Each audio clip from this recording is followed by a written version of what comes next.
winners with a half-point lead over Bobby Pop, Dilster, and Finessin. And Dilster, speaking of them, still leads our Headhunter Challenge. $7,500 up on the line for the individual who can walk away with the most eliminations on the day. It's just one ahead of Destroy. It could not get closer at all. I mean, with these point values, with how close everybody is within the Headhunter Challenge as well, there is a lot of money that is up on the line. And here come the first set of series of drops. We'll have to see what any and all adaptations might come through from our projected trios to try to walk away with this win. Helicopter right down. Huskerrs should be able to go ahead and get it in well. So that's going to be big right off the rip here for Huskerrs, Z-Laner, and Destroy. So they can start to work their way around the map. Plate's going to be taken down. Now they're going to be able to go ahead, get a couple more things to go along with it, but that's a sniper as well, so that could be big. The play around the rest of the team right now. They're not really in the zone, but this is a nice little drop area. They've only got a couple of pings on their radar, so they have a little bit of information that they can take their time, loot up just a bit, and then start to make their final escape. Completely vacant hangars here for Huskerrs. All the cash, all of the ground loot to potentially work their way with, and look at the helicopter as well. You see where the zone is being pulled towards, essentially almost mirroring the zone that we were playing previously up towards Summit. A lot of snipers are going to be a strong suit here with Car 98. Just hope that you have enough ammo to be able to take those pop shots, as Huskerrs is just doing some reconnaissance around the area. Just take a quick peek and a gander at some of the bigger buildings that are just to their southeast. We'll make sure that they are fully clear and back to looting these boxes to get enough cash to get their loadout and then put themselves in the back part of the upcoming zone. It's kind of crazy, too, is if the zone's over towards that same little portion, you know Bobby Poff is going to be wanting to go ahead and get his revenge from the turn that Destroy got on him last time.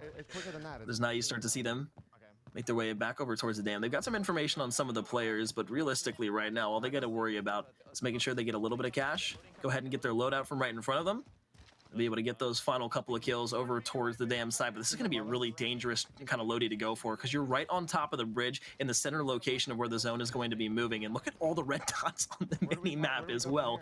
You have so many players around, but it might pay off because they got a buy station right here as well. Yeah, and there it seems to be, just off of these pings, that there are two teams already coexisting inside of this adjacent tower to where the TAC satellite is. So that's scary within its own self, whether you're those two teams or Team Bobby Poff, but I mean, they make it here just completely unscathed. They get their loadout.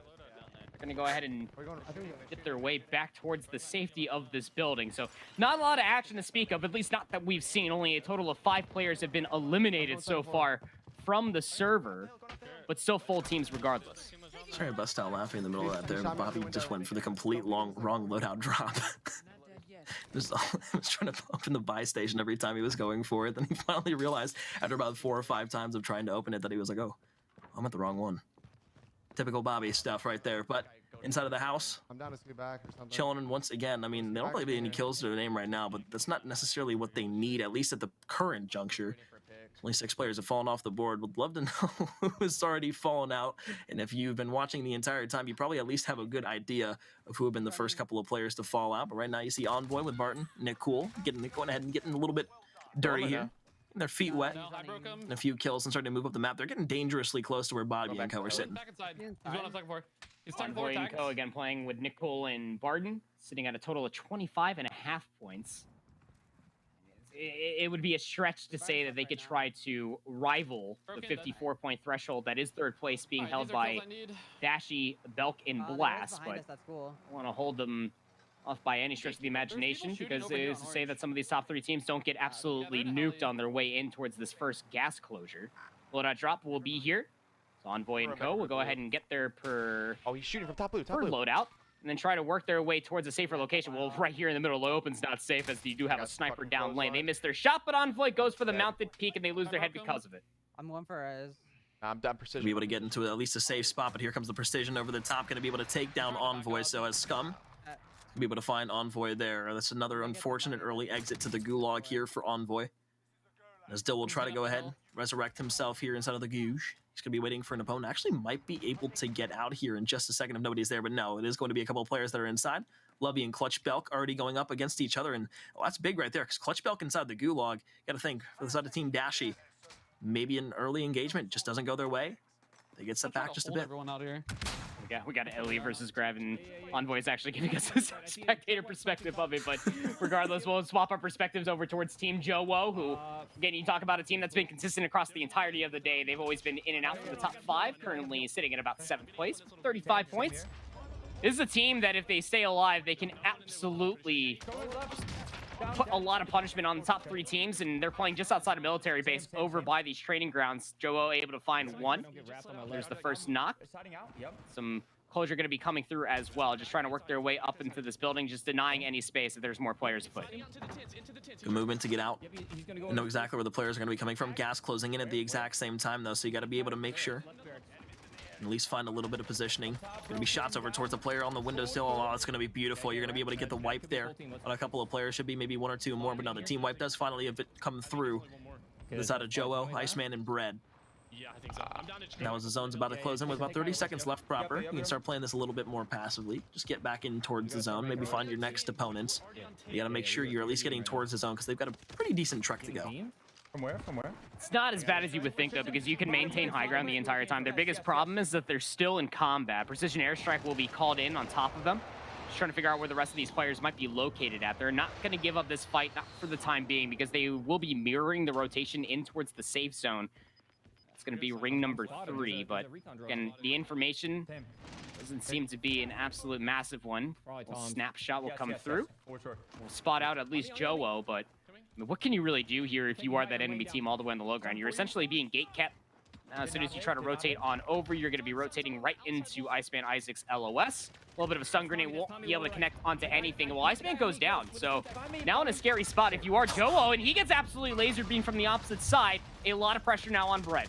Well, you saw the kill feed there. It was going to be Noobs, Tommy, and Almond starting to make their push up the map, and now a 16th place exit for the side of Joewo, Isaac, Bread. The thing I was going to say beforehand proper is that, well, you saw the recon get at least tagging on 1. I was going to say, I hadn't seen anybody else use a recon drone except for Tommy, Almond, and Noobs throughout the entire day. And although Noobs and Almond are down, now Tommy really has to make this final desperate push by himself. He's got more than enough to get both the teammates back up. The only problem is actually finding a buy station in the close vicinity. They got one ahead, but it's going to be a long trek to get there with the zone still closing in. Tommy winning an ego chow? Put that one down in the books. But yeah, the buy station will be pinged here. It's actually mid-rotation here for Tommy. We'll take this time to buy back their teammates as well. And you're not in a bad spot here if you are Tommy. Again, resing these 2 teammates not only will give away your position, but you do have your weaponry to be playing with and high ground to boot. You got to think that if there was another team that was over here, they'd already be shooting at Tommy. But safety for the time being. Back over towards Bobby Poff. Again, playing with Dill and Finesse. And Dill still leading our Headhunter challenge here, $7,500 for the first player to get the one player that gets the most eliminations. Some shots onto Bertha will disable the vehicle. That's annoying.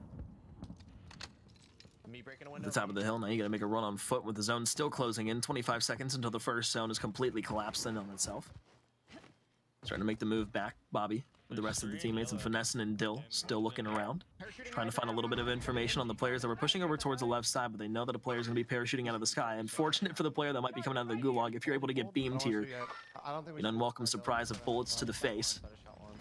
Sniper out of the sky, going to be able to try to find that kill. Won't be able to find the down. So now you're just going to keep continuing to move forward. 60 seconds left until the second zone is going to collapse in, and you're going to be able to find yourself basically at where the zone will be for the last few. Here's some comms coming through as well. Some snipe shots as well. There are players just camping inside these windows. This rotation's going to be tough, to say the least. I know we say that quite often, but look at all the high ground. So now you got to really just rely on your movement. Just slide canceling all over the place, down these rocks, just try to play for as much cover as possible. Bobby will be the guinea pig, more or less. And we'll need a single shot. So now they got a little bit of an off angle to find some information. Got to be careful here, though. Because, again, you have these hills. A lot of players might still be up there. A total of 22 players now as another one goes down. We would tag one up. Now you can start making your move back over towards the right-hand side. Still 18 players left in the lobby. 8 different squads still remaining. You've gotten yourself down to the point where now you can at least give yourselves a confirmed 1.5 times kill multiplier. But now we'll go into a listen-in with Bobby Poff and co. as they try to push the building. I don't know. Don't push this. Don't push this. Don't push this. Yeah, let's hold bottom. There's 3 of them. 3 of them up here, Dill. Hold again. Hold the building. This hold angles. I'm watching these windows. 3 above us. I'm watching this back window. I got the back window. Listen, I got your back.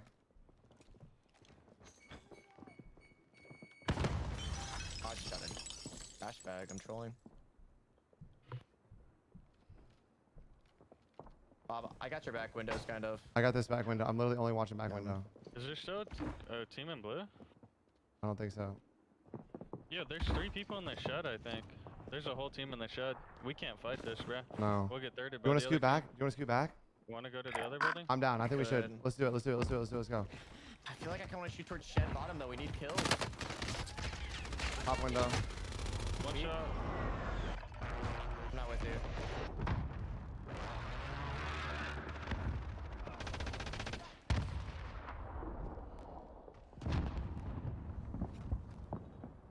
Destroy's We team's just gonna need kills win. bad. They got a I'm lot just of. playing his Destroy's position team's down still here. alive. I think. Do you think I can get his ammo? Actually, I don't even know. We have. Dude, we have 1 kill. I don't think it matters what if anyone else is alive. He stunned me. We couldn't get any kills this game. He jumped up. I can't see that. All right, so right side up the mountain, it pulls here. If we're going right side, Hus, you still have the heli. I think you chalk it, my boy.